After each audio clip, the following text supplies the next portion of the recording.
everybody, I'm Katie, and this is Conversations with Katie, where we bring together phenomenal people and we just chat about life. Sometimes it's disability things, sometimes it's not. I'm lucky enough to be surrounded by some phenomenal people, and this is a platform where we get to share experiences and share the stories of these phenomenal people. So today, we are focusing on moms, which is super exciting because moms are important and play a role that I think is often underrepresented. So today is all about mama bears of disabled humans. I would like for them to introduce themselves.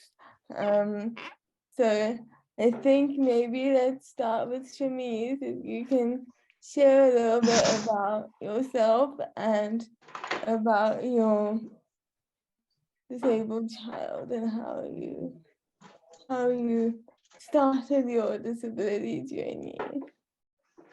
Hi everyone, evening everyone. I'm Shamiz. I'm the mom of Zara that started by at Chaeli campaign this year. Zara was diagnosed last year with being on the autism spectrum. And I must say Zara is also a twin. She has a twin sister. So to me, I think for any mom, Zara's just my daughter, but I soon realized that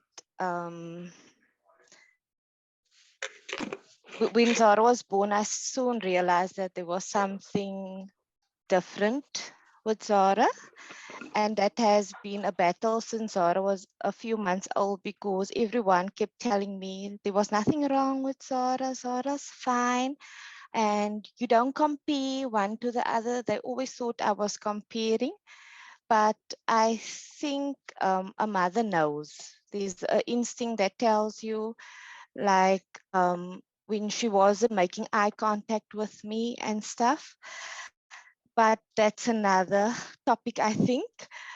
But yes, I started my journey 7 years ago, but I think I have a two-part journey with when she was a baby and when I entered the Red Cross, when I started my journey with Red Cross, because it also broadened my view to the world and also made me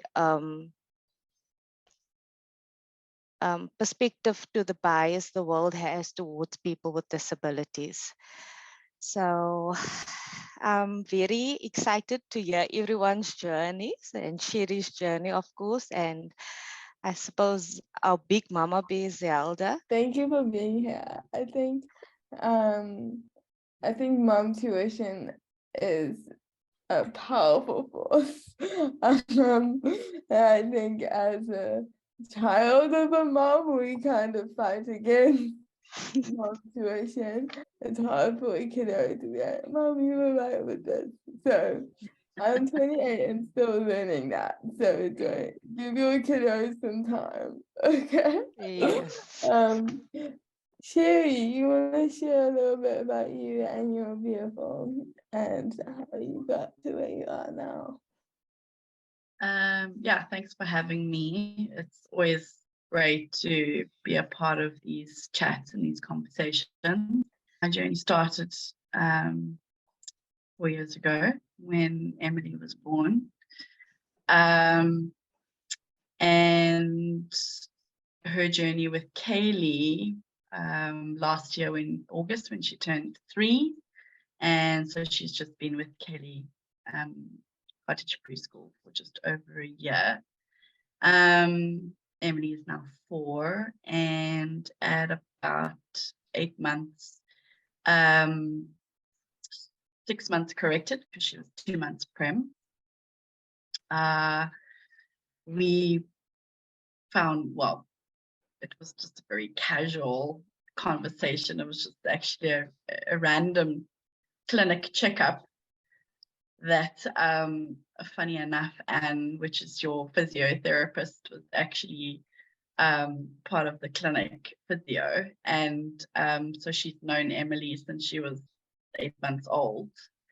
Obviously picked up a couple of things, never said anything to me, and got one of the doctors, Dr. Thompson, to check out Emily and to give her opinion and diagnosis, I suppose. And in that meeting or checkup, we were told that she had cerebral palsy. And I think for me, that completely changed my whole life. Everything changed. What I thought my child would be one day, which you never really know, but you know, as a parent, you have these ideas and these ambitions for your child, and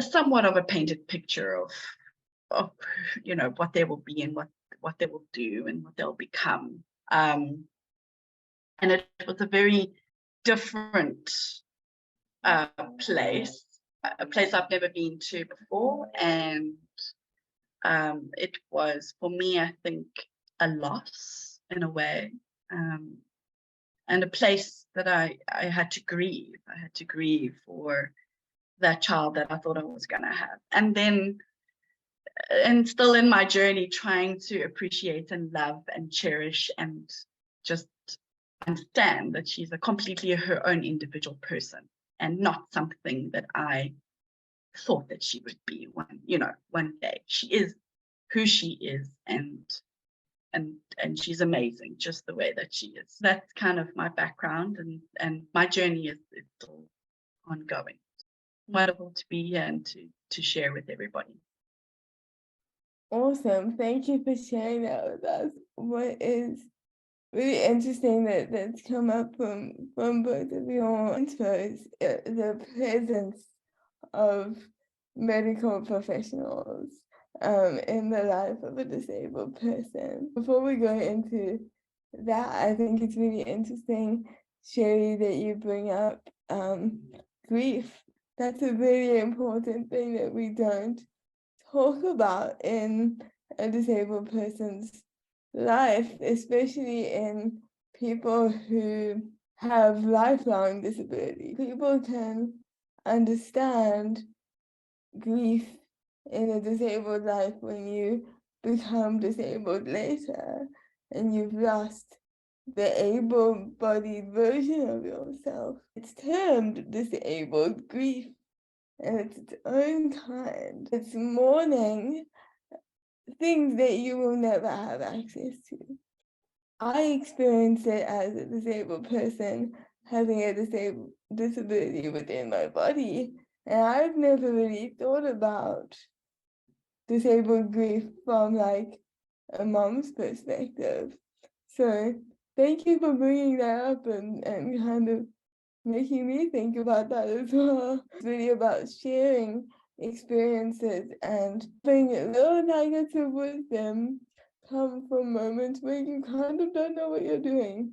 And that's okay. Going back to like the medical professional conversation a little bit, how much space did you give or do you give to the medical professionals in your children's lives? And what do you see your role as a mom within that? For myself, because Zara has, unlike Sherry, there was a diagnosis very early on.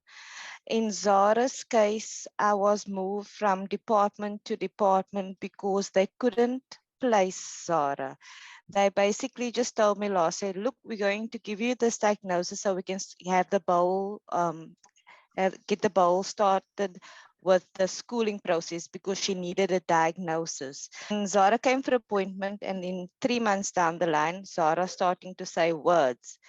So now they like, but we now marking her as non-verbal, but she's starting with words.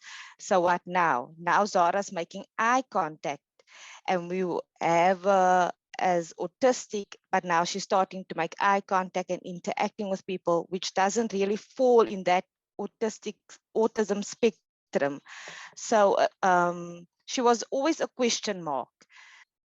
It had a very big percentage in how we lived our lives, because we were constantly given, it might be this, and then I'm seeing someone else, it might be that.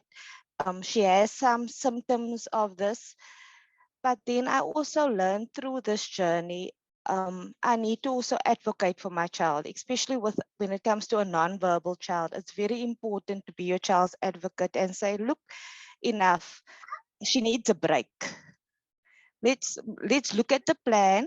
And I also feel it's important as parents to educate ourselves on our child's diagnosis, because doctors speak doctor language, and obviously they're saying all these words and you feel totally lost, and you feel that your voice also starts getting lost in your child's journey. So although it's still a big part, although Zara's diagnosed, she's in clinical trials and stuff, but I feel now that she's also with you guys, her journey has another. I felt like Sherry spoke about grief. I've only experienced it when Zara's twin sister started her first day at school, grade R, because that moment I realized the world is going to separate my girls. One is an able body and one, she had the first day of school. Zara was at home. I'm struggling with the schooling system. And then it's small moments that she comes home. She tells me, Mommy, this happened, that happened. Zara's a non-verbal child. Although I understand the communication and we communicate in our way, but I won't get that. So I just wanted to mention on Sherry's point on what you said also, Chaeli, it's very important to grieve and give yourself the permission to grieve. Like I won't have mommy what happened in school moments, because she's nonverbal, although she does things in her own way, and I do understand her. The doctors and the medical caregivers, the specialists, everyone, it's a big part of the Zara's process. But I also feel that we must educate ourselves as parents so that we can advocate for our little ones. It's amazing to hear how nobody knew what to do with her. I think that's amazing. You have to have a diagnosis to do anything. They actually told me she's an anomaly. So it's like, Love that. Just claim that one. That's amazing, because it's my disabled journey. I was diagnosed with TP at 11 months, and I was also diagnosed with a degenerative neuropathy when I was 6. That was interesting, because we were like, what does that mean? And they were like, there's not a lot of research, so we don't really know. That's not helpful. I think I had quite the diva moment where I was, I don't know, 7 or 8. Oh, I'm being corrected, I was 9. And we were doing these tests, and I think my mom asked, what's the follow-up plan? Like, what's the purpose of this research? And the doctor said, oh no, we just want to be kept in the loop. I think we got to the car, and I said something sassy like, Mom, 7 hours is too long for a 9-year-old to wait for no information. From then, it was kind of like, the things that we pay attention to.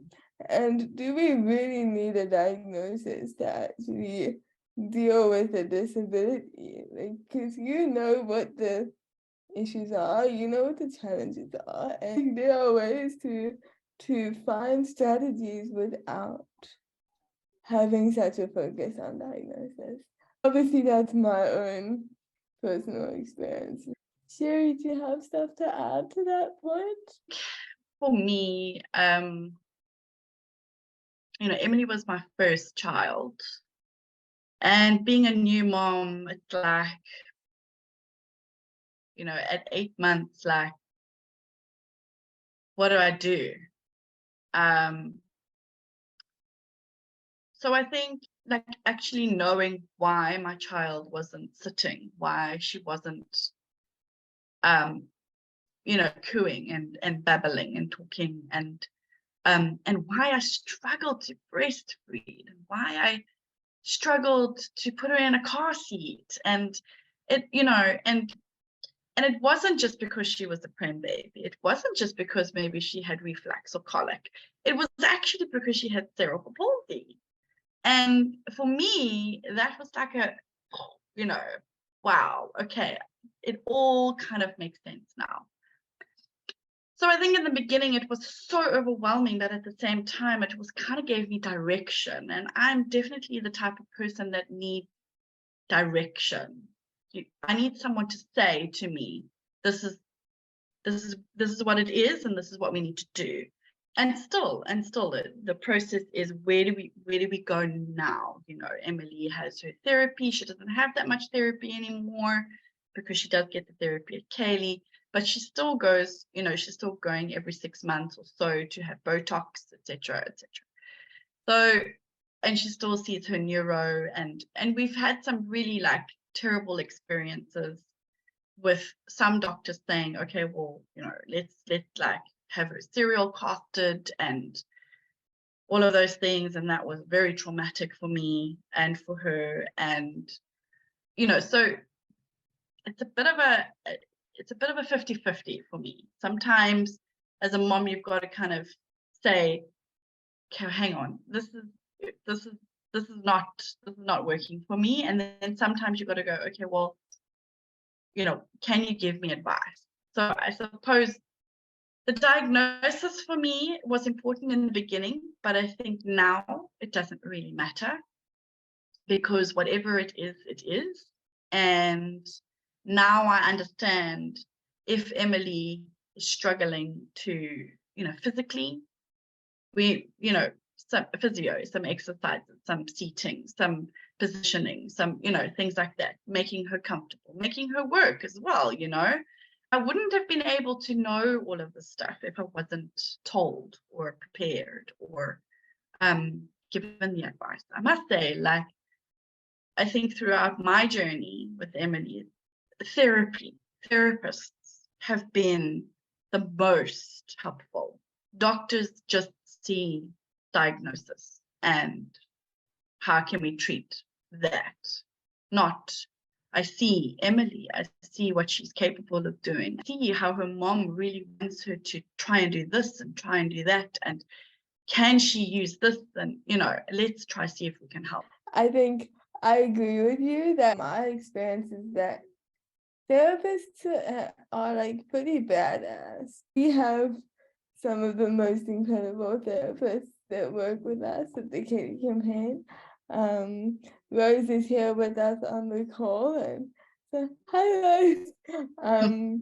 We love her. She like is an incredible human being, and our team is just incredible. And I think I'm very grateful for the therapists that I have had in my life. My first physio was Eunice Knecht, and my mom says that she was my physio, but she was her therapist too. I went for physio and mom went for therapy, and I think that's kind of an amazing thing. What stood out for me was what you were saying, Chaeli, about having like a starting point.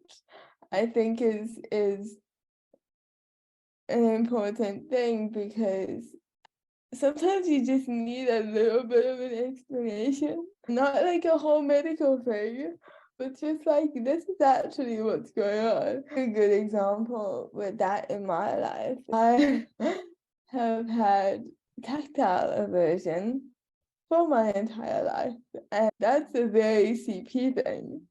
And when I was little, my mom would get grumpy because she said I gave my food back to her. And I think once that was happening consistently, and Eunice explained. Do you want to come in on this just for like 2 seconds and explain this anecdote? Sure, I will. Eunice explained that Chaeli had mastered the gross motor function in her mouth of chewing like this, up, down, but she had not yet mastered the grinding fine motor bits of eating, which is grinding her food sideways. And you know, I relate to what you were saying, Sherry, that it was like an aha moment, but that makes total sense. So, even though Kaylee still irritated me when she gave her food back to me, I then understood why she was doing it. And it's also helpful because then, like, as a disabled person, and your kiddos are still like very little, but I like as a growing disabled person, it helps me to understand my disability and kind of explain it to other people. Like, it's very much about how the people around you treat it as well, you know? So I think that's an interesting journey. I still have days where I'm like, do not come near me with a fluffy blanket. I will pass out. It's such a random problem to have as an adult. I went away with my friend and I had to explain to him that when you put me near a winter sheet, I can't breathe. And he was like, okay, no winter sheets. Cool. As a disabled person, you kind of learn to explain your idiosyncrasies to people. And you just kind of hope that they understand. I think that's a really cool point to go into support. Can you share a little bit with us about your support system, where you feel you maybe need more support, where you think maybe people are too supportive? Like, I don't know, that's the thing that happens sometimes, like, you need to calm down. Also, separately from like that support system, I think let's talk a little bit about Chaeli Cottage Preschool and how you guys feel about Chaeli Cottage Preschool and what you think the benefits of your kids being there and also other people's kids engaging with your beautiful kids. Okay, a bullet point. The support system. I'm originally from Port Elizabeth, so majority of my family are still there. I have my mom up here, and then obviously my husband's family. He's from Cape Town, so they are here. And I think I decided from very early on that Zara wasn't going to get special treatment. To me, Zara, and because although she can't verbalize and communicate, I wouldn't say, I don't like the word normal, but like other folks do, she does understand doing bad things or being naughty. I obviously need to also know when it's now obviously she's being over sensory overload, when it's now her condition and when it's just being naughtiness. And I think too much support, Kylie, would probably be me, Mama B, learning to let go a little bit.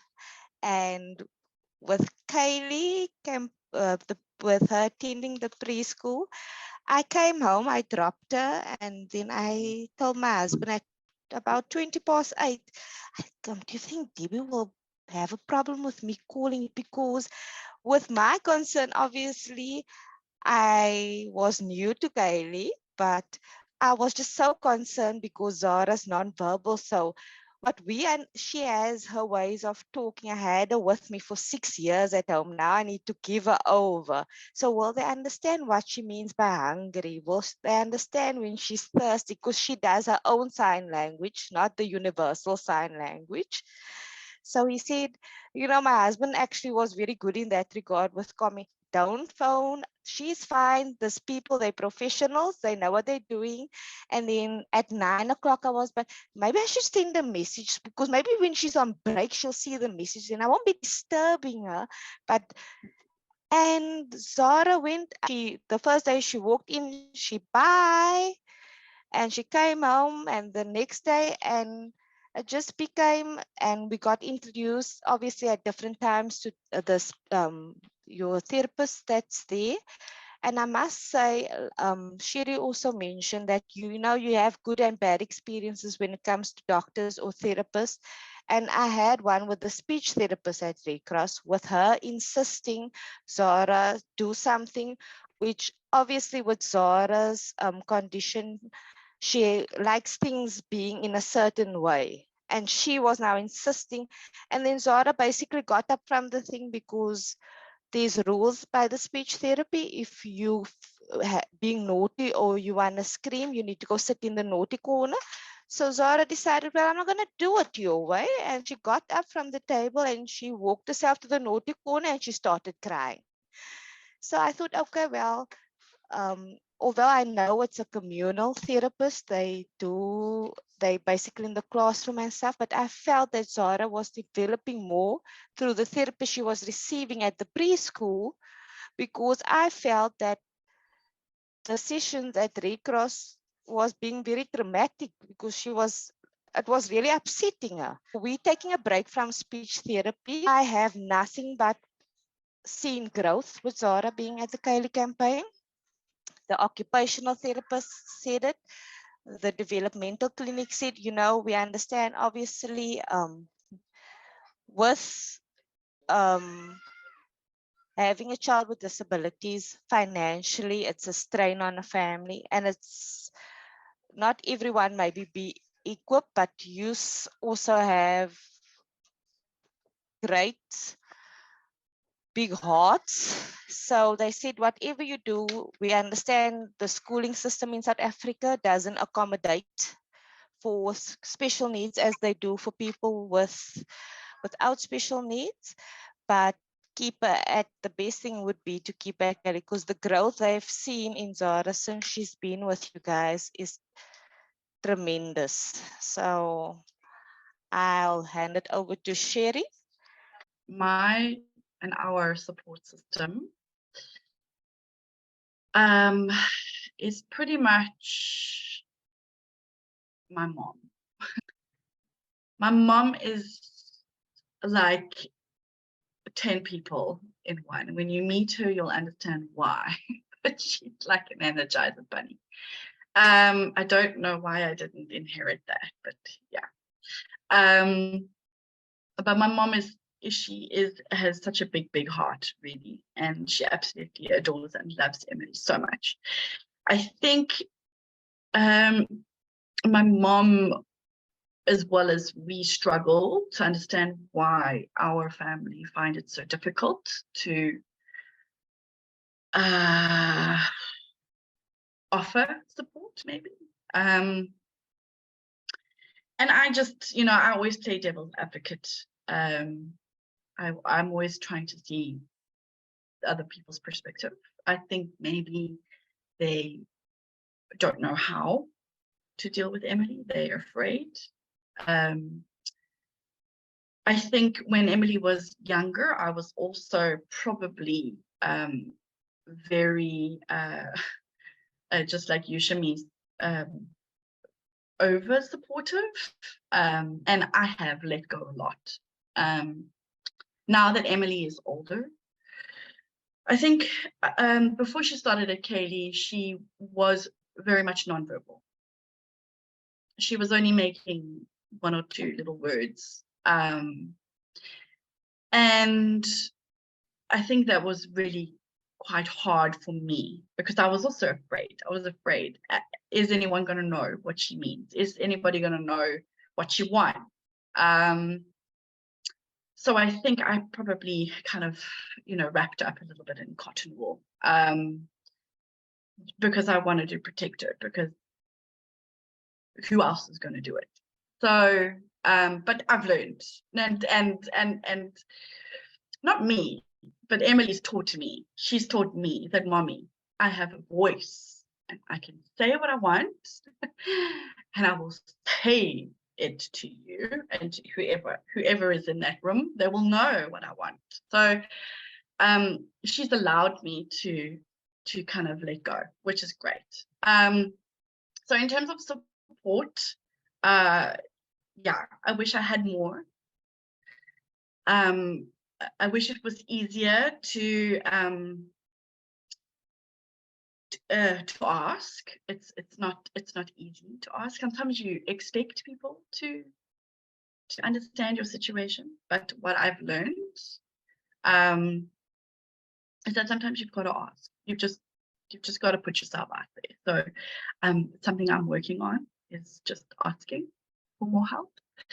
And then, yeah, I mean, when Emily started at Chaeli, she was nonverbal, and now I know Zelda, I know Chaeli, I know her therapist and Debbie, and everyone who knows her know that she communicates, and it's absolutely amazing. She started to speak. I promise you, it's unstoppable. She just talks and talks and talks and sings, and she absolutely loves music, and it's wonderful.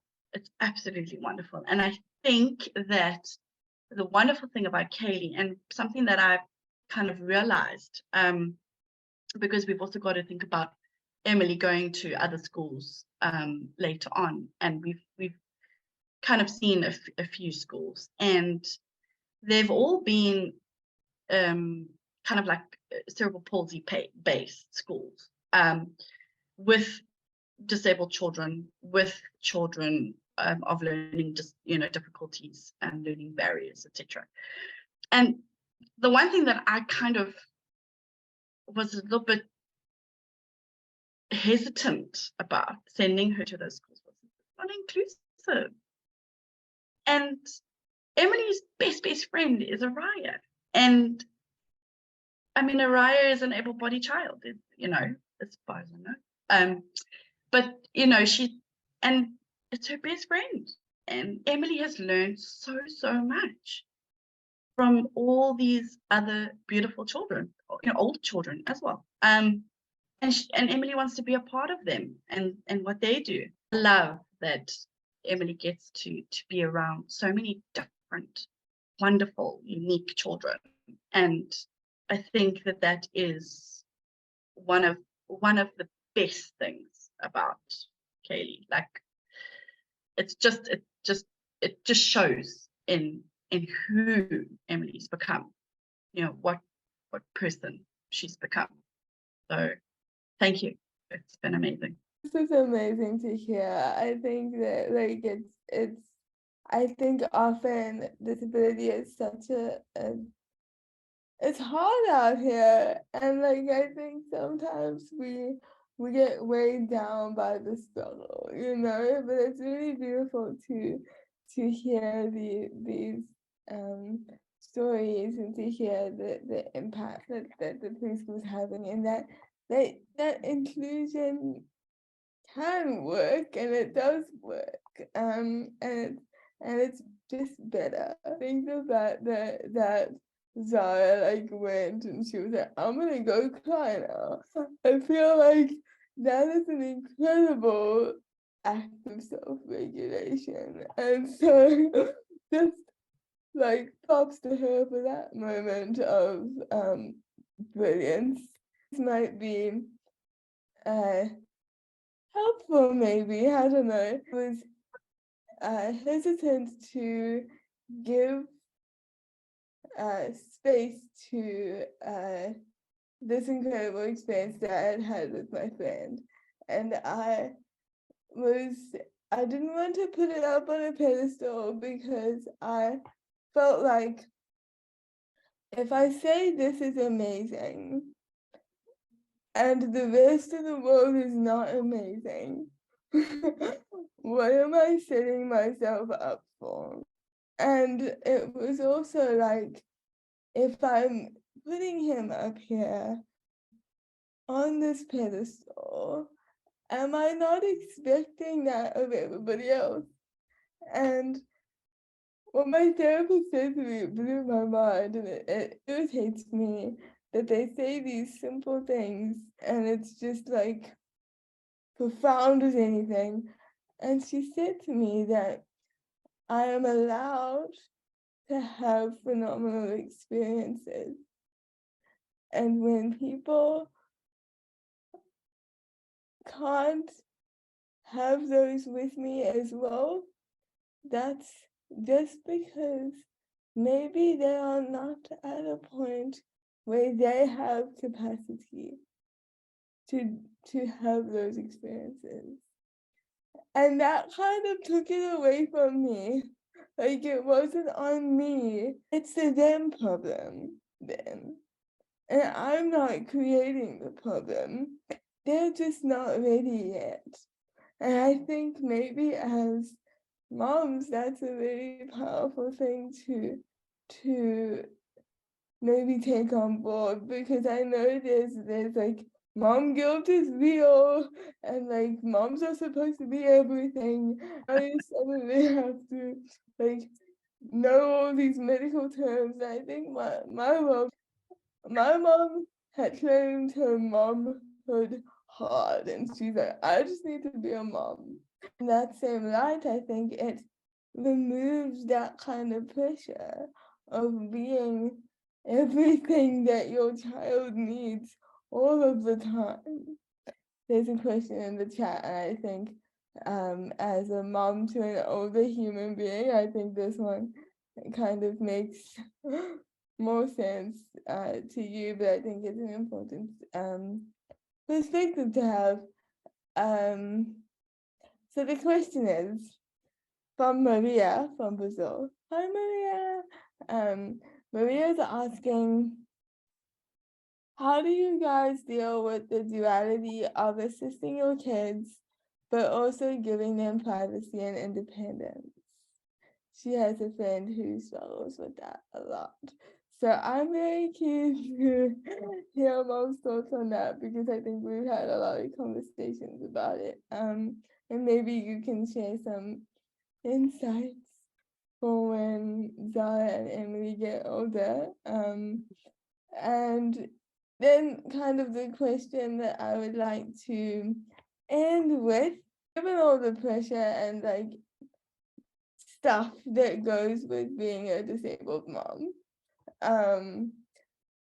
what are the things that you do for you, and what are the things that you are you giving yourself space and time to just be like me time? And if you're not, like, what do you ideally want that to look like?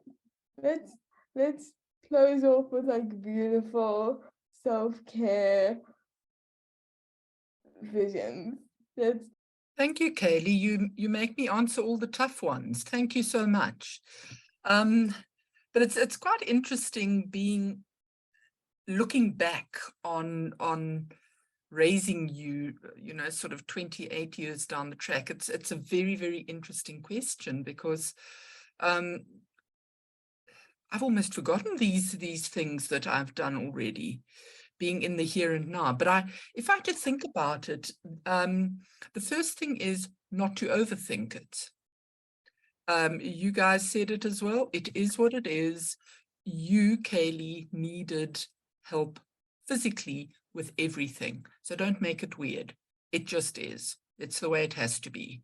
It can't be any other way. So that was the first thing for me. The second thing was I think I'm lucky that I'm a school teacher. I seriously embraced my role as I can be the dude who tells everybody else's kids how to engage.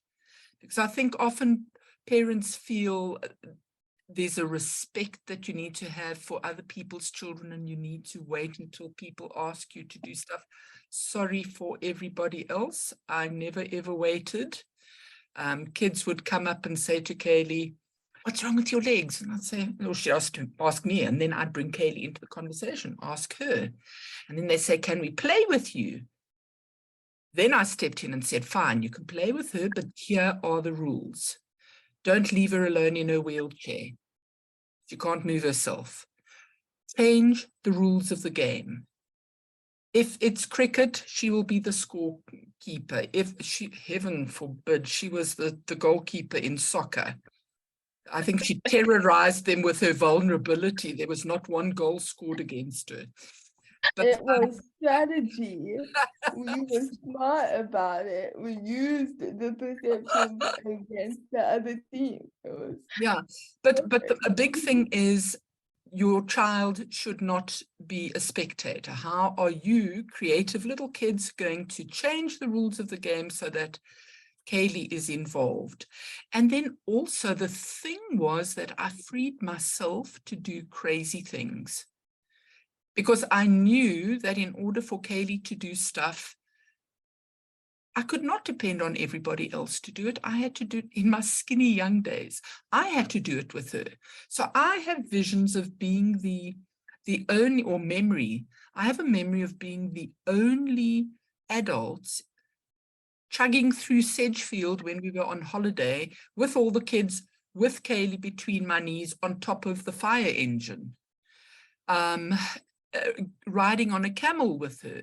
So all of the things that I wanted her to do, I needed to just accept responsibility that if I wanted her to do them, I had to do them with her, in case there was no one else who was ready. As you said, Chaeli, those people weren't ready to have epic experiences with you at that time. And then also, and Sherry, you have sort of touched on this as well, it's the letting go. I can remember Chaeli being 4 years old. On her fourth birthday, other 4-year-olds used to take her all over the show. I used to hand Chaeli into the hands of other people, of her peers, knowing full well that she could be spiked on a rose bush, or she could be out of her wheelchair. It happened. They turned her wheelchair upside down onto a rose bush. I always joke and say she was like a little tortoise with a wheelchair shell turned onto the rose bush. And you know what I would happened? like to clarify at this point that it was not on purpose. Not on That purpose. it was just an issue of like competitiveness and Competitive like friends. Yeah. not working out together. But the what that taught me was, and you mentioned the word as well, Sherry, is wrapping people in cotton wool, wrapping your child, wanting to protect your child. And at that point, I really learned that it was a good thing for Chaeli to get hurt, that it was a necessary thing. Your non-disabled kids get hurt. So why are our disabled children not allowed to get scrapes and cuts and bruises and possibly break limbs? Because in those things, they are learning coping mechanisms. They're also teaching the people around them super important lessons on how to work with Chaeli. And I think the best way we can prepare our children is to be brave, and as you guys both said, let them go. Shamiz, your kid, your beautiful daughter comes to school on a bicycle, in a buggy behind a bicycle, and every time I see your hubby arriving with her on the back of the bike, I do a little internal jig. I get so excited because I look at it and I think, oh my gosh, that is a kick-ass dad, that is a kick-ass mom, that is a kick-ass kid. And just everything that she is going to learn along the way with those things like trust. She's not in charge of her mobility in that space. She totally trusts her dad. And those are skills that letting go, we need to, as moms, as parents, try not to shape an experience, but not stand in the way of the experience, especially if there are other people around. The biggest thing I think I had to learn was that it was okay for other people to do things second best, that nobody's going to do stuff as well as I can, because I understand each square, each movement, each whatever. But that if I need to go away on a business trip and Erin, who is a year older than Chaeli, has to do her hair to go to school and she looks like a frustrated pineapple, that has to be okay. So, all of those things. And sometimes as parents, we're just wanting to protect and have things perfect. But sometimes it's in the imperfection of other people's actions that the real magic happens. So that's me done. Your self-care vision. I'm very bad with self-care. I don't do it. Sorry. It's the truth. We can work on that. We can work I on give it. wonderful advice to other people on how to practice self-care. But sadly, I don't know. I need to work on that. I travel with my mom a lot, and traveling as a disabled person is a journey, and there's always drama. And like to kind of speak to what Maria was saying as well, was that in those spaces when there's drama with my wheelchair, it's not my mom's problem. It's my problem. And as a grown-up person who has the ability to speak and like the autonomy, when I like, it's important for her to refer to me in those spaces and recognize my autonomy so that other people can as well. And we've kind of developed a strategy that we just say no. Like, because I think disabled moms often want to like solve problems and find solutions and have it be the easiest method and all of these things. But sometimes you just gotta say no. And when you say no, a magical thing happens. That people make other plans that work, they align with your own intentions and your own plans. And I think what's been interesting, and it's a weird like act of self-care, but when you say no, it's way easier, you way less stress because there's no arguing with no. It's just like, well, cool, this is where we're at. It's gonna take 30 minutes to get the wheelchair here. No worries, we got time. It's giving yourself space to be a problem and to not be fazed by the fact that you're creating problems for other people. That's fine. We can be inconvenient. It's fine. Disability is inconvenient to us as disabled people all the time. It can be inconvenient to other people. It's okay. I hope that made sense. I think it's interesting just where you find those moments of giving yourself grace as well to let other people make plans, because they can. Please, let's hear your self-care vision. It is a vision, I would say. I'm also very guilty of not, I actually have a lot of ideas, and I would recommend lots of, I see these deals, these massages, and, thinking of just getting up maybe a few hours earlier, taking a drive to the beach and just walking and, just before the day starts. But I think one of the things with having a child with a disability and having other kids is, I don't know if other moms have a similar issue, but you also feel that the child with a disability, especially if there's like surgeries and stuff involved, it takes a lot of your time. So you also, besides the grieving and all of that, you also have guilt towards the able-bodied siblings. So you always try to, in the ease free time, maybe try and do something with a sister that's only me and her. But I was also very glad to hear your mom's take on the whole privacy, and when like she said, not to overthink it, because that is also an issue.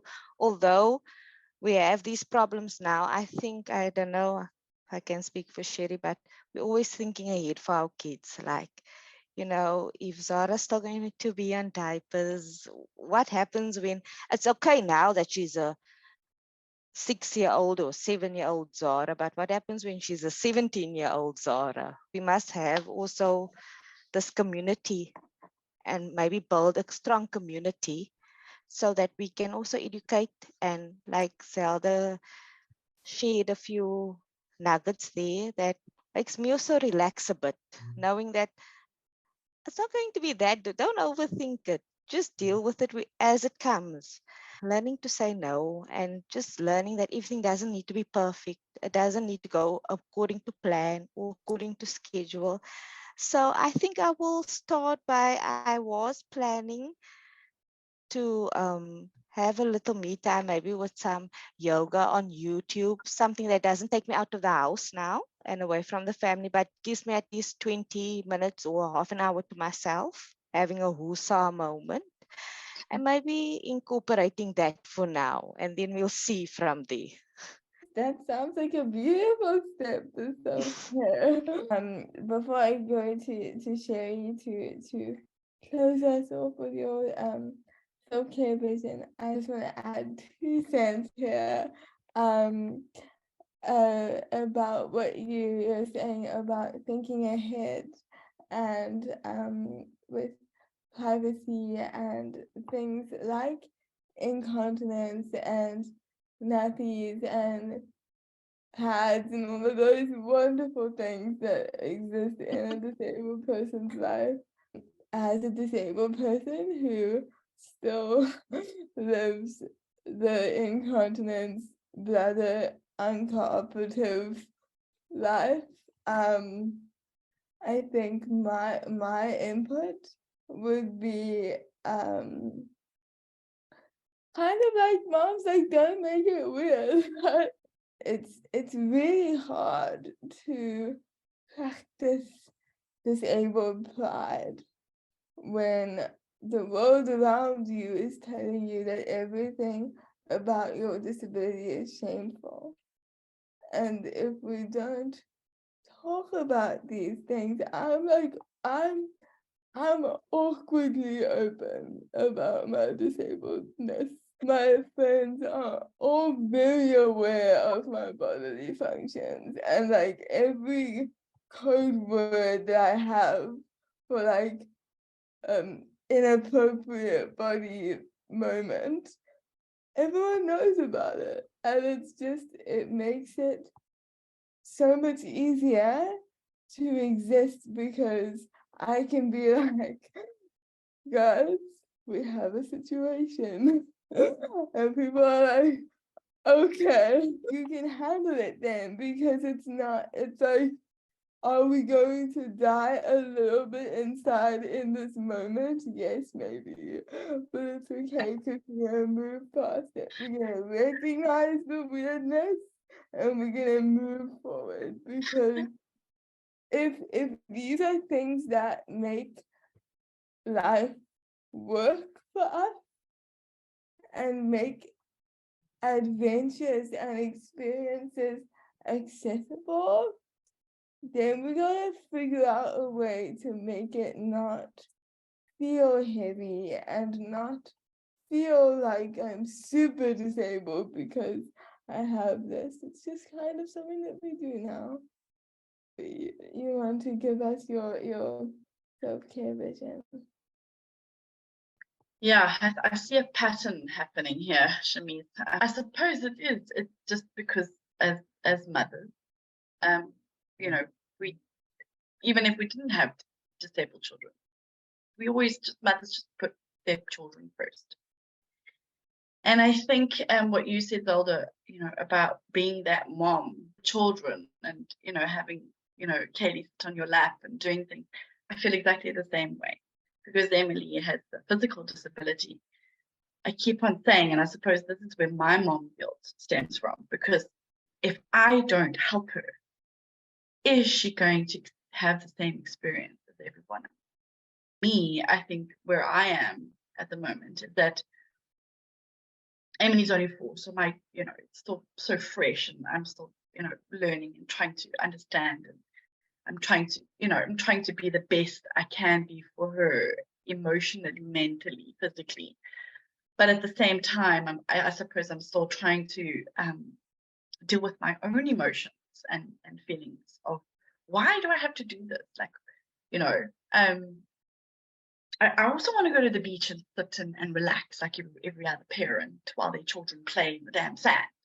But there I am in the waves with my child because she won't have it any other way.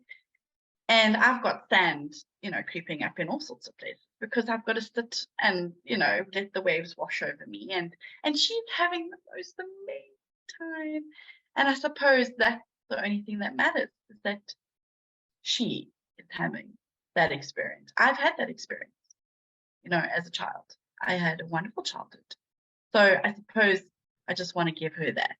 Self-care is always last on the list, but it is something that I suppose over the past maybe year, I've had to kind of recognize for myself. I know close people, close friends, and even my sister have said, you know what, Chaeli, you're gonna burn out. You are going to burn out if you don't just stop and take some time for yourself. You've got to decompress. And I mean, I'm a teacher as well, so I deal with children on a daily basis as well. So, and then I have my child, and the thing is that, when you pick up your children from school and you say to the teacher, my goodness, I got this monster that I come and I treat every day after school. Is she like this at school? And they're like, no, she's wonderful. And I think to myself, oh my word, like, I have to deal with this now, for like the next 4 hours of the evening. But yeah, so I think it's really important. I think it's important to set aside. At the moment for me, it's pretty much Netflix and chill and more in the evenings. And that, I promise, that's all I can manage, when Emily's, when we're home, it doesn't just stop with Emily. There's other things that, has to be done. So it's definitely something that has to be in the works, to set aside, some more time to, it's not really, I think, self-care, but it's more decompress. I need to just, just be within myself and not, worry. And like you said, Zelda, nobody is going to do what you do the same way. And that's okay, actually, because if you think about it, we all have the end goal, and it doesn't really matter how you get there, just as long as you get there. And that's the same with children with disabilities as well. It doesn't matter how you get there, just as long as you get there. Thank you so much, Chaeli. I'm gonna close the conversation just with 2 things. You're a disabled kid, and this is coming from a disabled person's perspective. Your disabled kid does not need to have the same experiences as other people to live a valuable and fulfilled existence. They just need to have good experiences and have fun with it. don't beat yourselves up for not giving them the same experiences. They have different experiences that are equally valuable and valid. So that's the one thing. And then just in closing, I think an interesting perspective, I'm learning about manifesting. Manifesting is a very active thing. It is not just you waiting for the universe to give you things. It's you saying, I intend for the universe to bring this to me. And then the universe is always there for you.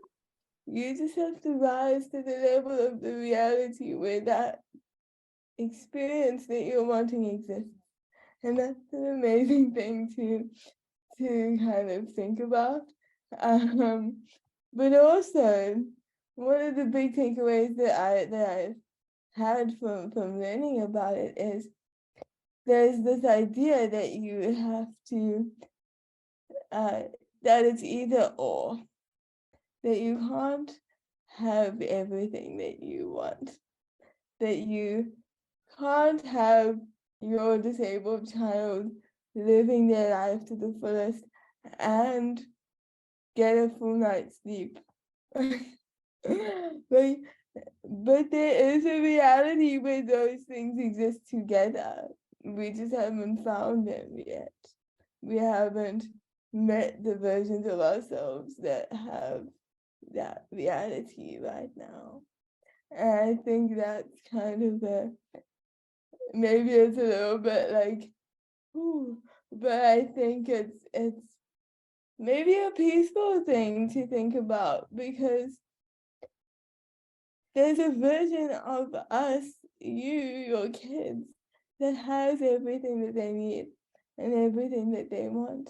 And that's an amazing thing to know and to appreciate and to feel.